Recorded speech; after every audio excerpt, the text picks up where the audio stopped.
Unit 16, Collecting Stamps.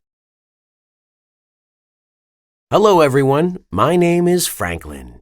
I'm the president of the Greenville Stamp Collecting Club. Many people ask me why stamp collecting is such a popular hobby. There are several reasons. First, stamp collecting is inexpensive. Most letters come with stamps on them. All you need to do is remove the stamp from the envelope. It's true that nowadays we may not get as many letters as we used to. In that case, you might want to buy your first set of stamps. Stamp dealers often sell a lot of stamps for only $3. Second, stamp collecting is educational. Stamps have pictures of everything from world leaders to endangered animals to various sports. It is interesting to learn about the people and things that are pictured on the stamps. It's much more exciting than reading a boring history book. Also, stamp collecting can help build friendships between people from around the world. Stamp collectors in India, for example, can build stamp trading friendships with people from Mexico. They can learn about each other's culture while they exchange stamps. Finally, collecting stamps is something that families can do together.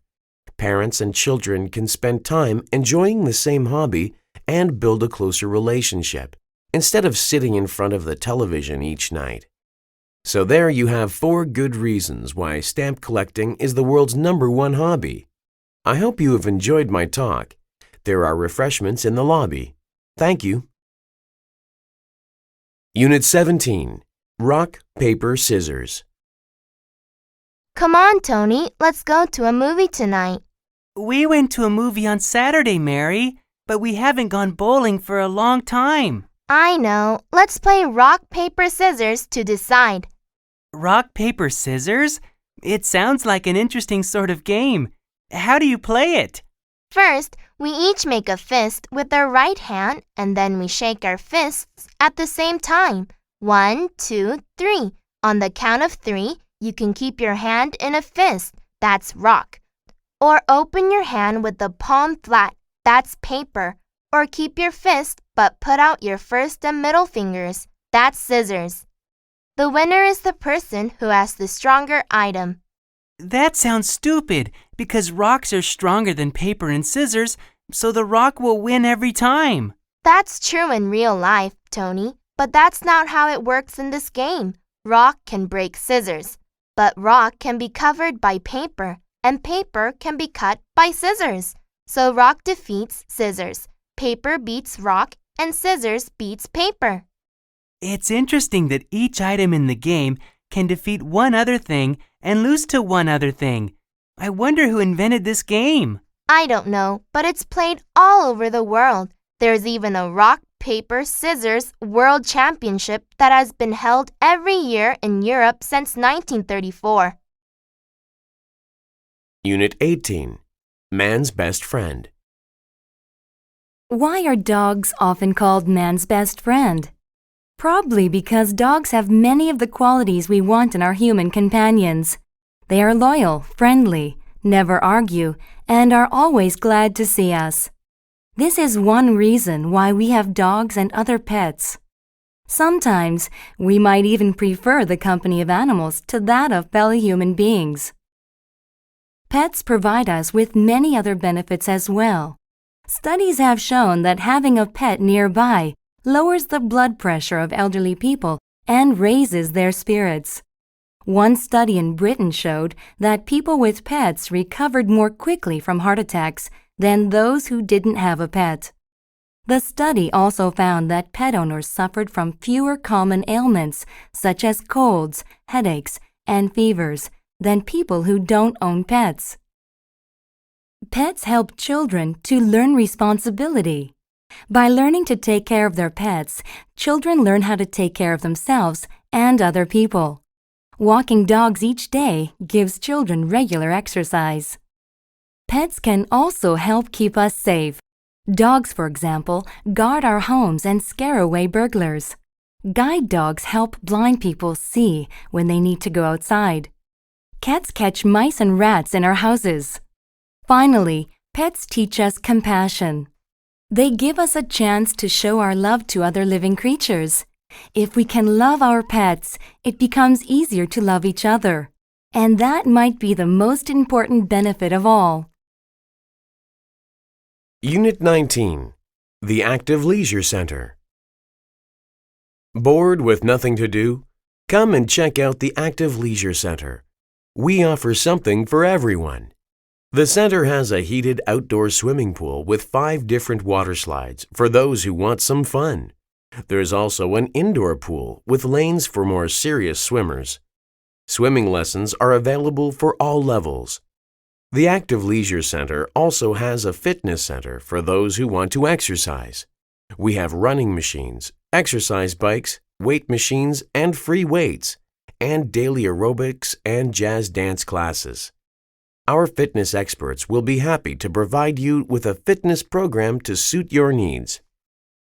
The center has a sports hall where you can play indoor soccer, badminton, basketball, and various other sports. You can join community sports groups, sign up for tournaments, or just book the hall for you and your friends to use.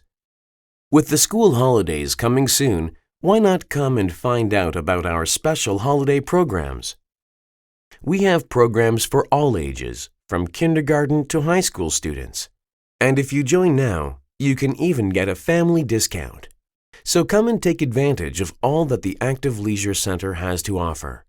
We're open from 6 a.m. to 10 p.m. on weekdays and 8 a.m. to 8 p.m. on weekends. For more information, call 325-6188 or visit our website at www.activeleisure.com. Unit 20. The Audition. Hi, Cindy. Are you ready for the big audition this afternoon? I don't know, Greg. I've been practicing the script all week, but the princess has so many lines that I don't know if I can remember them all. You don't have to remember all of them for the audition, just the lines for the main scene, where the pirate meets the princess and tries to kidnap her. I know, but even in that scene, the princess has quite a few lines. You've got to think positive and have some confidence in yourself.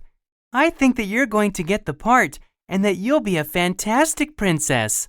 Well, I'm glad that somebody has confidence in me. I think I'm just worried that I'll forget my lines. By the way, which part are you going to try out for? I'm trying out for the part of the pirate, the one who tries to steal the princess away from the prince.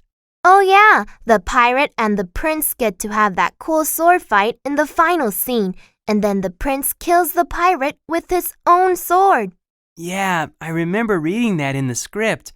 But at the audition today, we'll be practicing the scene where the pirate first sees the princess and falls in love with her. Hey, I'll help you practice your scene if you'll help me practice mine. You've got a deal. Let's start now. Unit 21. Add, subtract, multiply, and divide. Hello there, Terry. How are you doing? Not too well. I'm really having trouble figuring out this arithmetic assignment. I can add and subtract pretty well, but without a calculator, it's difficult for me to multiply and divide. Hey, Olaf, I heard that you're excellent in math. My technique is that I try to imagine pictures in my mind so the numbers aren't just figures on a page, but something I can apply to real life. One way I do this is to imagine the numbers as if they were money. For example, if the equation is 753 minus 236, I think about $7.53 minus $2.36. It's $5.17 or 517. Easy! Wow, that does seem easier for adding and subtracting.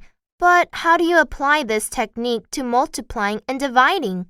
Okay, suppose the equation is 200 times 30. 30 is 3 groups of 10. So first, I imagine 10 groups of people standing in a large field. Next to each group is a sign with the number 200 on it. At the front of the field is a huge sign with the number 2000 on it because 200 times 10 equals 2000, right? But the problem requires 200 times 10 3 times, so I just add 2 more fields of people to my picture with 2 more signs that say 2000. Now I have 2,000 times 3. The answer is 6,000. Unit 22. I spy. Dad, this is so boring, just sitting back here with nothing to do. Playing a game is a fun way to pass time on a long car trip. Okay, but what kind of game can we play when we're going 70 miles an hour in a car? Well, when I was young, we used to play a game in the car called I Spy. One person decides on an object that he or she can see and tells us its color. Then the rest of us have to ask yes or no questions to try and find out what it is. I'll go first, and I spy something that's… Hey, I wanted to go first. Billy, let your sister begin. Remember, it's considered good manners to let girls and younger children have their turn ahead of us. Yeah, remember your manners, stupid. Betsy, it's also good manners to treat each other with respect and not to call people names.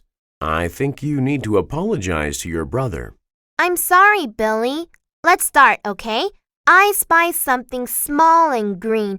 It's on the steering wheel and… Stop, Betsy. Dad said that you're only supposed to tell us its color, not its size or location or anything else. Oh no, I forgot. That's okay, honey. Everybody makes mistakes. Remember the saying, if at first you don't succeed, try again. Okay, let me try again. I spy something… Unit 23. American Families Today. American families today are very different from what they were about 100 years ago. The main difference is that families are now much smaller. In the past, most families lived on farms. They needed children to help them work. Today, most families live in cities. Parents do not expect their children to work for them. It is also becoming very expensive to raise and educate children. Many parents cannot afford to have a large family. Others think that there are already too many people in the world. If they have more than 2 children, it will increase the population. Also, the types of families are changing. Statistics show that there are more single parents than ever before. More and more unmarried couples are having children, and a growing number of couples are choosing to have no children at all. Traditional families, a married couple with children, live in less than 25% of all U.S. homes. One reason for this trend is the greater number of working women. In the past, women depended on their husbands for money. Now, many women have jobs.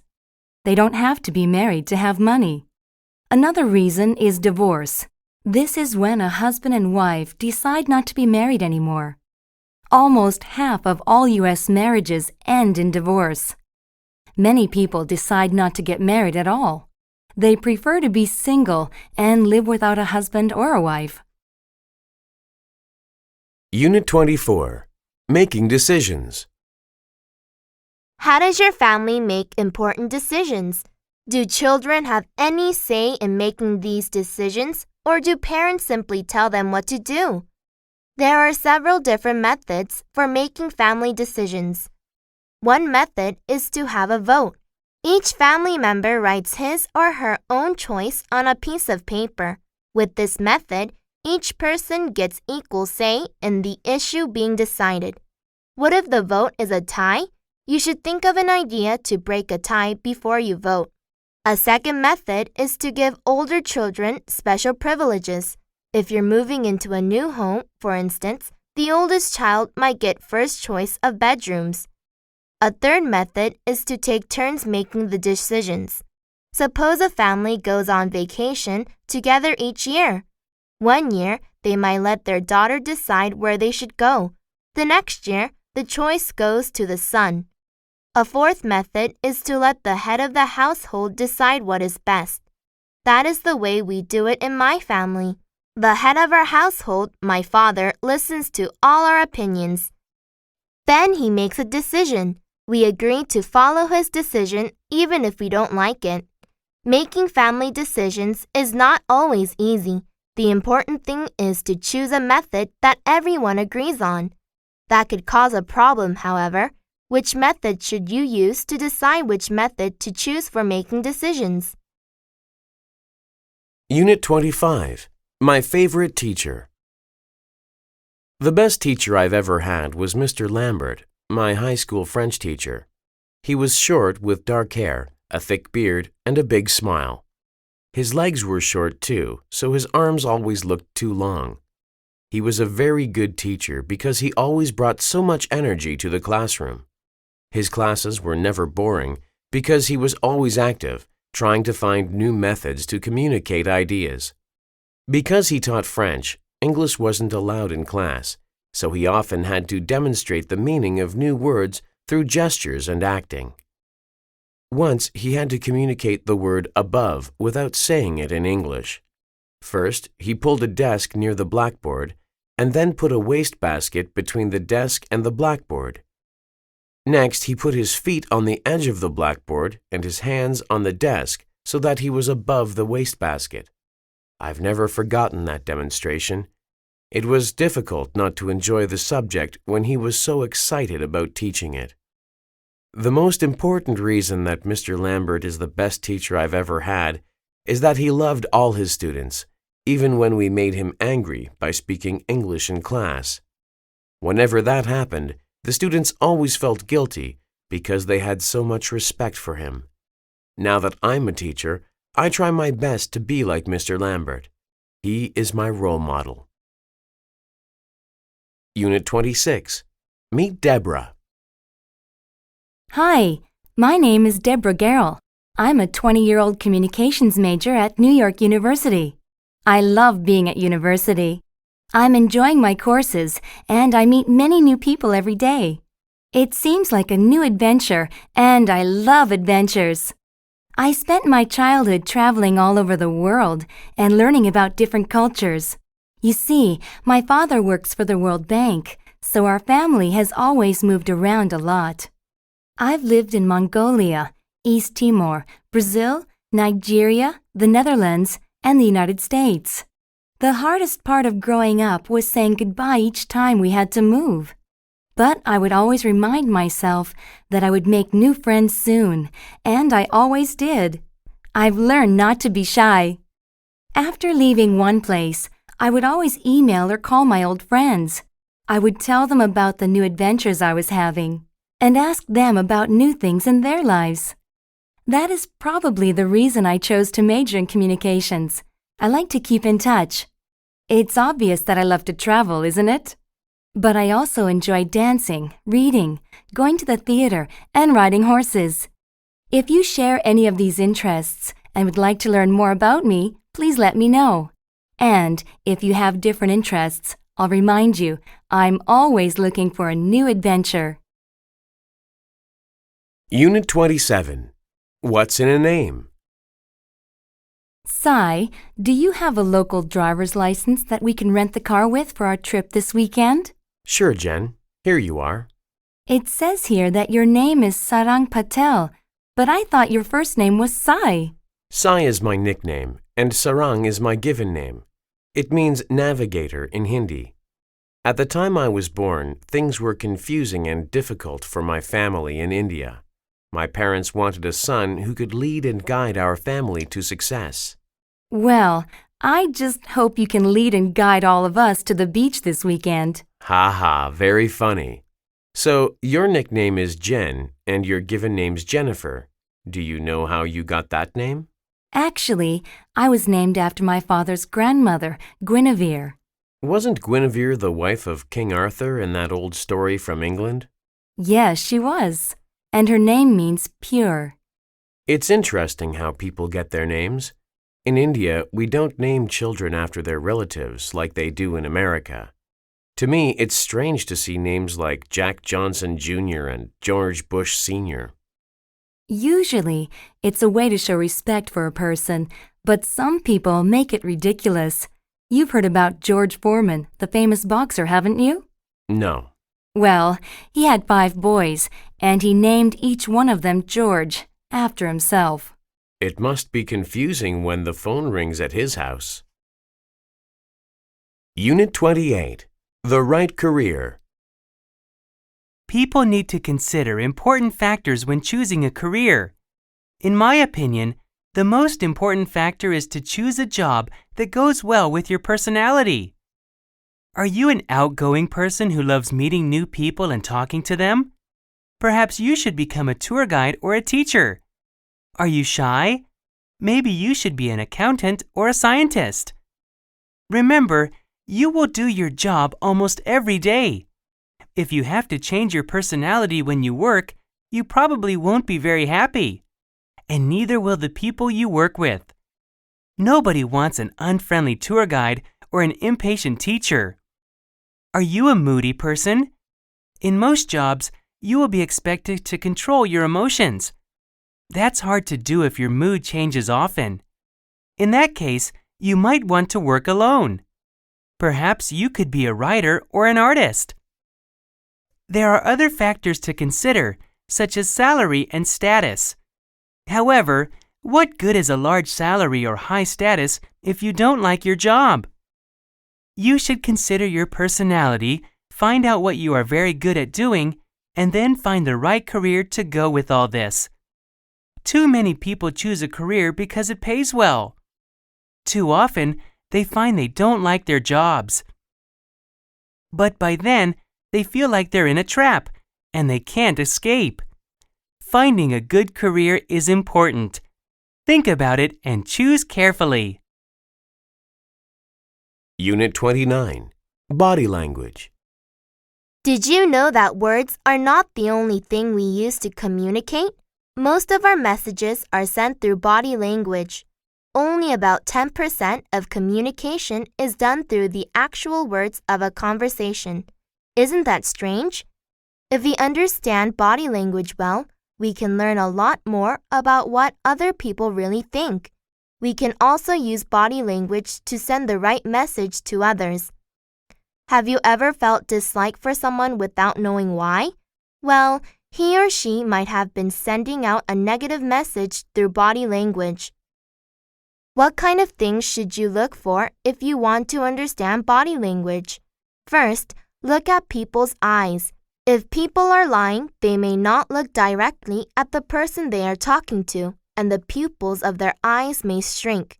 Next, look at people's arms. Arms crossed in front of the body might mean a person is unfriendly or afraid. He or she might be trying to say, "Stay away." If the arms are by the side or at the back of the body, the person might be saying, "Come closer. I won't hurt you."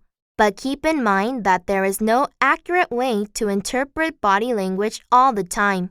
Sometimes, talking is still the best way to communicate.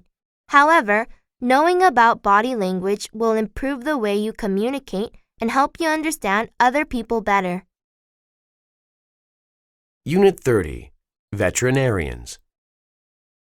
If you like animals and science, you might want to be a veterinarian. Veterinarians are animal doctors. They take care of sick and injured animals. Like doctors, vets perform surgery and give medicine. When an animal is sick, vets examine it to find out why. They look for clues in the way an animal looks and acts. For example, if a dog is walking in a strange way, it might have injured its leg. Vets need to observe animals carefully since animals cannot speak to tell anyone what is wrong. Vets prevent health problems in animals by giving vaccinations and checkups and fixing teeth. They also teach owners how to feed and train their animals. Vets use special tools to perform surgery. They fix broken bones, take out tumors, take x-rays, and treat wounds. Most vets treat small pets, including dogs and cats. A few vets focus on large animals such as sheep, cows, and horses. Large animal vets usually drive to ranches and stables where their patients live. Often they help when the animals give birth. Vets who work with large animals often work outside in all kinds of weather. A few vets work in zoos and aquariums. They care for zebras, sharks, and other wild creatures.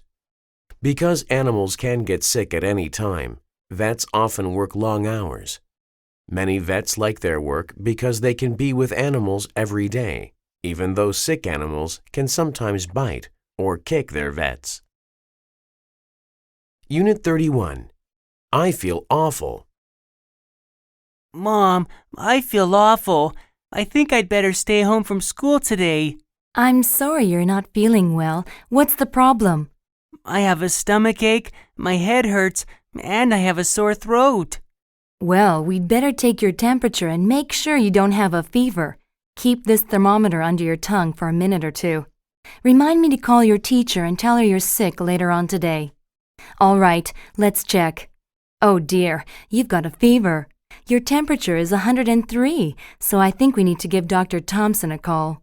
I don't understand how my head can be so hot when my body feels so cold. That's called the chills, and they often come along with fever. You've certainly got a fever. But what about my stomachache and my sore throat? Well, that's another reason we need to go see Dr. Thompson, because when you have a stomachache, fever, chills, and a sore throat, it usually means that you have something more serious than a common cold. I think you've probably got the flu.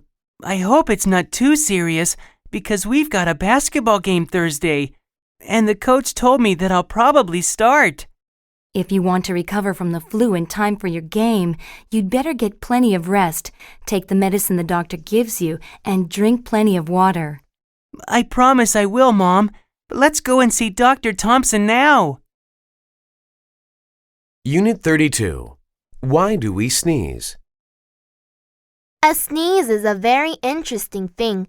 We use many different muscles when we sneeze. These include stomach muscles, throat muscles, and eye muscles.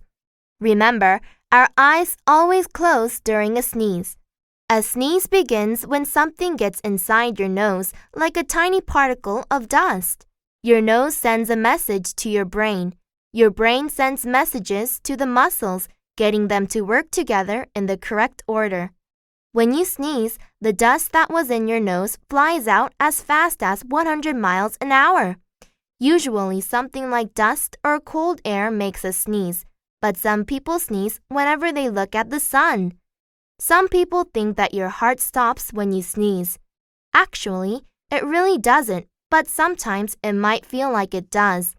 After someone sneezes, people often say, "Bless you," or "God bless you."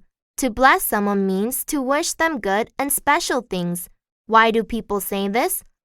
Long ago, people believed that this saying kept bad things from flying down your throat. Another story is that people thought this saying would help keep the person who sneezed from getting a very serious disease called the plague. At that time, the plague was killing thousands of people. It was thought that saying "God bless you" would protect people from getting this awful disease. Today, the saying is simply a nice way to wish someone well.